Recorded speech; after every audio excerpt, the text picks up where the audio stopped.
Pues res, us ho deixo com una entradeta. Molt bé. Bueno, estem aquí a Norma amb el nou àlbum de Javi Rey, Le llamaos Bebeto, li dèiem Bebeto, editat en català i en castellà per Norma Editorial. Què tal, Javi? Encantat. Molt bé.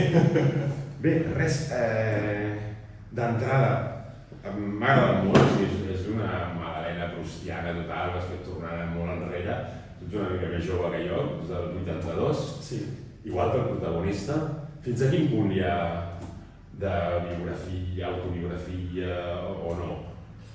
Bueno, és una història de ficció, el que passa és que sí que he anat a buscar molts records i moltes experiències i emocions de la meva infantesa a Gavà, al Baix Llobregat, per construir la història, no? O sigui, sí que podem veure coses meves al protagonista, el context on passen les seves hores en aquells estius que no s'acaben mai, és el context que jo vaig viure, i en Bebeto també hi ha coses meves, però en general és una història de ficció, o sigui, la base serien records íntims, però hi ha moltes capes de ficció que fan que al final sigui una història independent a la meva vida. I parlant de ficció, el Sant Pere Sí. és el gran engany. És més catòlic. Clar. És el teu Necronomicon, perquè clar, no el vas fer buscar, evidentment. Clar, sí, de fet hi ha un moment que dibuixo un mapa del Baix Llobregat i allà on està inclús la mateixa forma geogràfica de Gavà poso Sant Pere, perquè jo podia tenir la llibertat de crear entorns que no són pròpiament els de Gavà, que em venien bé per la història, i no volia fer alguna cosa on hagués de documentar-me o ser rigorós en res. Jo volia recordar i per mi els records és una manera de ficcionar, perquè la memòria és selectiva, la memòria la vas modificant en funció del que t'interessa o de com estàs en aquell moment, i llavors jo volia que això sigués el motor de la història i no si passegen per un carrer no haver de buscar si aquell restaurant als 90 a Gavà existia. Jo volia llibertat total, però sí que m'interessava molt que estigués al Baix Llobregat, perquè crec que hi ha una particularitat en el Baix Llobregat, en les àrees d'extraradi de les grans ciutats que m'interessava que estigués, no? I Gavà té aquesta cosa que està al costat de la platja, però no és un poble turístic, el nucli urbà no viu prop de la platja, però tots els nens que ens hem criat allà hem tingut la platja com un moment important de la nostra vida. Està al costat de Barcelona, però mai ens hem sentit cosmopolites, sempre han sigut com això, de barri, un barri llunyà, i llavors tenia aquesta situació geogràfica que jo volia aprofitar per donar-li aquest context a la història. Molt bé. Com a autor complet en l'obra, jo crec que aquí també tens una part molt literària. O sigui, has escrit un còmic molt còmic, molt narratiu, però hi ha una fluidesa i una cal·ligrafia literària molt interessant que va com paral·lela, que parlant de diferents capes, no? Jo crec que s'ha sentit com molt escriptor, per dir de manera, sense ofendre ningú. No, clar. No, és que a mi el que m'agrada... Sense ofendre els escriptors de còmics, o sigui... Sense ofendre els autors de còmics, evidentment. No t'he entès perfectament. Això té a veure amb la meva, jo crec, amb el meu recorregut, no? Jo soc una persona que arriba tard al còmic, bueno, tard, ara amb 40 anys, quan vaig arribar tenia 20, ja no ho veig tan tard, ja crec que era molt jove. Quan tenia 30 i deia, vaig arribar amb 20, semblava que era molt tard, no? Però vaig arribar amb 20 i pocs al còmic, no havia sigut lector de còmics, però la literatura sempre ha estat en paral·lel a la mesura que vaig conèixer el món del còmic i el mitjà del còmic. M'he format com a lector i sempre han sigut dos mons que han conviscut, no? I quan he pogut començar a escriure, és a dir, quan un editor francès s'ha interessat per les històries que jo vull contar, diguem-ne que la meva formació està com molt equiparada en quant a literatura i còmic, no? He llegit molts còmics, he llegit molta literatura, i després, en les històries que jo explico, això sí que és una decisió personal. Vull que la paraula sigui molt important, que que la imatge, evidentment, és important en el còmic, però crec que la paraula també ha de jugar un rol i el que hi ha d'estar intentar fer-ho el millor possible a l'escriptura i que amb les paraules també s'han d'explicar coses en paral·lel a la imatge i jugar amb la relació entre els dos elements. És una que m'interessa molt i per això venc de literatura i venc de cinema i de narració gràfica de còmic. Sí, sí.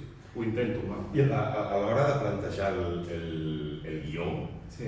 perquè l'estructura del guió també tens tirades endavant, tirades enrere, coses que ens amagues i després a través de petites pistes no vull ficar per spoiler, però aquí ha passat alguna cosa, no sabem exactament què, però més enrere expliques el que ha passat. Tu crees una estructura lineal i després descompons o vas fent a mesura que crees? Encara no tinc un sistema de treball, perquè no he fet tants llibres com per dir de quina manera treballo. Amb aquest sí que et puc dir que tot va néixer de 2 relats curts que jo tenia, escrits per separat i que vaig fer molt abans de fer el guió de Bebeto i que cadascú tenia com la seva estructura i la seva, això que tu dius, les seves eines narratives per amagar o anticipar o tot això, no? Que després es veu al guió. I quan els vaig ensamblar perquè veia que junts formaven una història més completa, com és Bebeto, vaig mantenir una mica el que feia amb la paraula de no dir una cosa i després tal, i aquesta fluïdesa del text jo crec que la vaig traspassar directament al guió i no sóc conscient d'haver fet un esforç de gestionar la informació. Hi ha una cosa que sí, que no farem spoiler, però que és molt important per tancar una trama secundària que després és molt important. Això sí que jo sabia que havia de plantar la llavor a l'inici, no? Aquestes eines que al final potser arriba un moment que ja no fas de manera conscient perquè tenim tots tanta cultura ja de veure sèries i de llegir i de tot, no? Que és com, ja veus que això has de plantar la llavor i després. Però la resta crec que va sortir molt natural, va sortir com vaig escriure els relats, saps? Va ser com adaptar-me a mi mateix a còmic. Per parlar amb això del record, de la nostàlgia, una mica el que parles aquí és el de fer-se gran i a base d'hòsties de vegades, fer-se gran i és com guardar una etapa de la vida, no? Jo crec que es fet aquí, amb aquest eix central que és aquest personatge que comentem del Bebeto, que no és el protagonista principal, perquè no és qui narra la història. No, qui narra la història és Carlos, que seria el protagonista, però precisament això sí que és una cosa que em vaig tancar molt al cap a l'hora d'escriure el guió, que és tenir una primera versió on no hi havia una veu en off tan protagonista. Perquè no sabia ben bé qui havia d'explicar la història ni per què. I quan em vaig adonar que la història l'havia d'explicar Carlos des de l'edat adulta, recordant i demanant una mica perdó per com va tractar a Bebeto, quan vaig trobar això, vaig trobar la veu i tot va encaixar, no? I el que tu dius és això, si haguéssim de dir d'acabar de què tracta això, seria això del pas de la infància a l'adolescència, amb 2 personatges que es contradiuen una mica, no? Perquè Carlos vol créixer abans d'hora i Bebeto, que ja està en una etapa que ja se'l consideraria adolescent, voldria tornar al passat en un moment molt important per ell, no? És com aquesta tensió entre un que vol créixer abans d'hora i un que voldria tornar a ser nen, em semblava molt interessant. Hi ha aquest eix central també del futbol, no? O sigui, del futbol com a escape del barri també, o com a única opció, també, perquè és una cosa que això sí que és molt autobiogràfic, no? És com, a mi m'encantava, jo sempre dic que fins als 20 anys no vaig pensar en una altra cosa que xutar una pilota, però va ser perquè era la meva passió o va ser perquè era l'única cosa que m'oferia el món més enllà de la porta de casa i a casa també amb la televisió, no? Era com... I això sí que és molt d'aquella època, d'aquella ciutat que és Sant Pere però que és Gavà, que és que els nens al carrer jugàvem a futbol i era una època que no hi havia tantes biblioteques, els pares tampoc tenien la possibilitat d'obrir-nos mons com intentem fer ara perquè venien era una altra generació, no és un retret, sinó era la seva situació. I llavors casa era la tele i el carrer era el futbol, no? I per mi va tenir coses meravelloses al futbol perquè vaig fer amics genials i vaig passar moments genials, però clar, va ser l'única cosa que vaig mamar, no? Llavors era inevitable que estigués aquí. I és on s'uneixen la majoria de personatges, Sí. A més, a part d'aquests dels nanos, de Beto, que és aquest nano que ja és més gran però es manté amb una pseudoinfantesa, no? També crees altres personatges molt potents com l'Àvia. L'Àvia i tota la història, que tampoc farem spoiler, però sí, de l'Indurany i de la revolta, sí, bueno, de la revolta que renyaràs perquè és la volta, però jo soc molt de l'esport en tour. Així no? Jo soc com l'Àvia. El personatge de l'Àvia també és molt important, jo crec, en la història, no? Sí, aquest sí que és el més real de tots, aquest és la meva àvia. La meva àvia de jove va tenir aquest problema d'esquizofrènia i jo vaig poder parlar d'ella i de la seva malaltia, però des del punt de vista que jo vaig viure, o sigui, jo no vaig viure la malaltia, això ho van patir més els meus pares, però jo vaig veure aquella dona que era maquíssima i que parlava amb la tele i allò a mi em flipava, no? Jo la veia parlar amb els presentadors de les telenotícies i deia, ostres, i d'això sí que tenia ganes de parlar amb el meu primer llibre personal perquè és una cosa que em va marcar molt i és com d'aquestes històries que creen una mitologia familiar, saps? L'àvia amb esquizofrènia i tal, i potser més endavant soc capaç de parlar més d'allò, però d'un altre punt de vista que no sigui del personal del nen, sinó... Però bueno, potser no. De moment en aquesta història sí que volia parlar d'ella, però com t'he dit al començament, comença sent un personatge molt proper a l'àvia que jo vaig tenir, però després les capes de ficció la fan créixer i convertir-se en un personatge independent. De ficció, ja. De ficció, sí, totalment. Anem a parlar una miqueta del tema tècnic, de com treballes, a part del dibuix, perquè ja m'has comentat més o menys. Sí. Com treballes el dibuix? Això és com que hi ha alumnes que segueixen, no? Sí. Jo soc purament digital, en el sentit que totes les fases de les meves pàgines estan ja fetes directament. Sí que potser a l'inici de tot, per crear una mica els personatges, sí que faig algun esbós en paper, però després s'evoluciona molt a la pantalla. I diguem-ne que una vegada tinc el guió fet, començo a fer l'storyboard, on encara que hagi fet aquestes búsquedes petites en paper, és on realment apareixen els personatges, el seu cos. Jo per dissenyar personatges em passa sempre, necessito veure'ls actuar. O sigui, necessito que diguin una frase de guió per veure quina cara tenen. No puc fer 25 cares en una fulla allunyades del text que han de dir, no? Llavors el storyboard és el lloc d'experimentació i és on vaig decidint també en paral·lel coses de narrativa, quines el·lipsis faig. En aquest cas vaig tenir llibertat de número de pàgines, el qual pot ser un malson, però a la vegada pot estar molt bé, perquè em va permetre jugar amb el ritme, vaig poder decidir allargar escenes, tallar, posar pàgines que tot respiri, però m'allunyo del dibuix.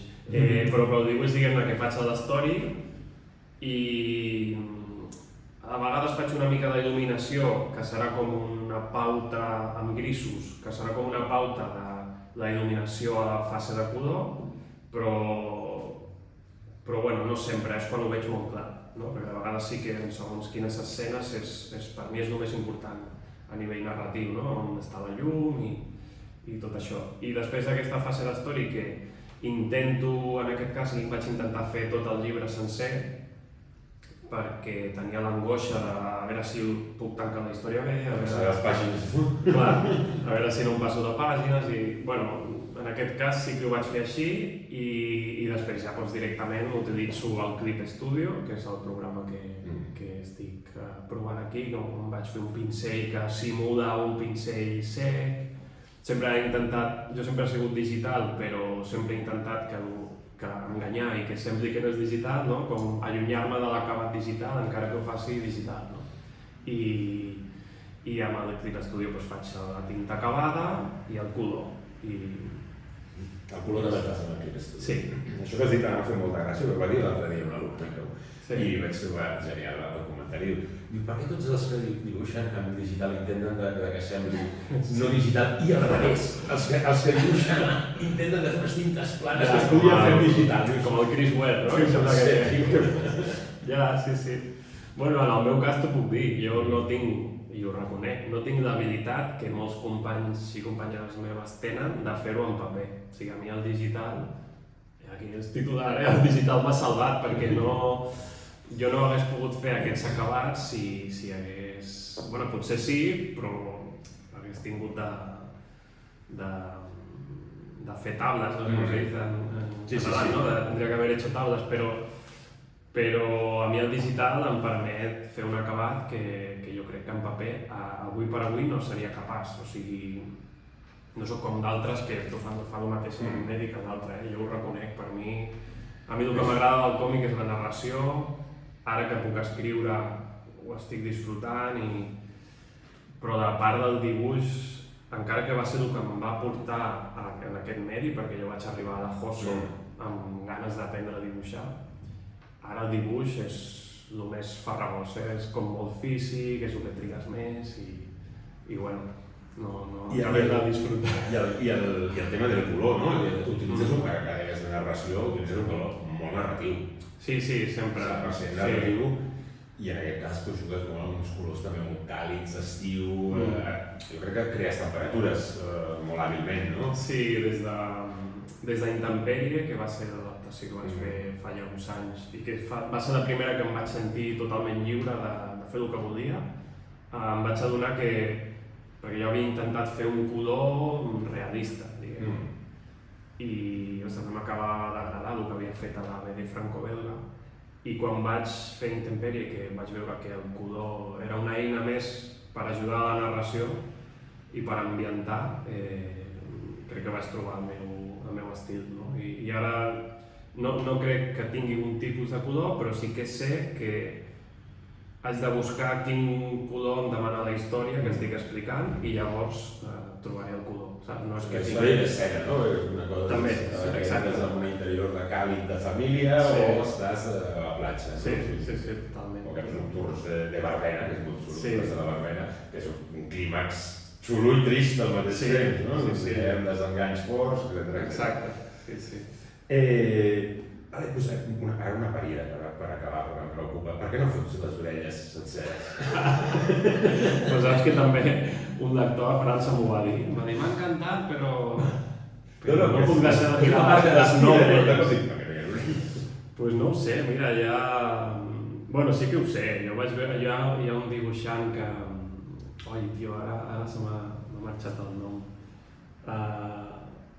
Springer. Hi ha un dibuixant que és de Springer, que va patar quan jo anava a la Joso. I el Springer té una qualitat en aquella època que és que començava hiperrealista els tebeos i els acabava cada cop simplificant més. I a mi quan més m'agradava era amb la simplificació màxima. I feia les orelles d'una manera que eren realistes. El que passa és que jo no ho faig tan bé com ell, clar. Però no dibuixava la part de dins, però tenien la forma i el volum realista, no? I fins i tot tenia personatges amb les orelles així molt obertes, sense dibuixar-lo de dins, però tu veies. I a mi em va fascinar 2 o 3 tebeos seus que vaig veure dibuixat així, i quan vaig començar a fer un estil més suelto, doncs ho vaig provar. I crees una línia de marca que pots... Sí, no sé si la continuaré. Pots trencar-la com vulguis, suposo, també, però... Clar, és que saps què passa? Que quan algú t'ho diu, després no pots parar de mirar tu, saps? I ja veuré. Ara estic fent un que és més franco-belga bande dessinée clàssic i estic dibuixant tot les orelles. Quina vara, és còmic d'autor complet també? No, treballo un guionista, que és una col·lecció de BDs que són adaptacions de novel·les de Georges Simenon. Però no del Magret, del detectiu, sinó novel·les que va escriure en paral·lel a el que li va donar la fama, que és el policial. I bueno, és com ambientada als anys 30, a Panamà, és com retornar a l'històric una mica, que jo vaig fer bastants TVOs, bueno, 2 o 3 TVOs que eren més còmic històric franco-belga. I no sé, és el que et deia del pudor, però amb el dibuix passa el mateix. Començo a explicar la història i veig que em demana... Són tot coses subjectives, perquè podria fer el mateix dibuix que el bebè allà. Però mira, ja em demana, segons la meva interpretació, un estil més rigorós, més realista. Segons el projecte, adaptes una mica per també sentir-te a gust i no fer-li a les meves locals. Sí, exacte. El que sí que tinc clar és que jo quan començo sempre voldria fer una cosa super sintètica com la novel·la BD, saps? Tota aquesta generació, el Lane. Jo si pogués escollir què surt de la meva mà, serien coses molt més sintètiques. Però és que al final, ja amb els anys, te n'adones que el que et surt natural, sobretot en un còmic, que tu pots començar dient doncs mira, faré una cosa super simple i tal, portes 73 pàgines i ja t'has oblidat de la decisió aquella, ja sortirà el que et surti natural, perquè ja llavors al final has de deixar que s'imposi la teva manera de fer també, no?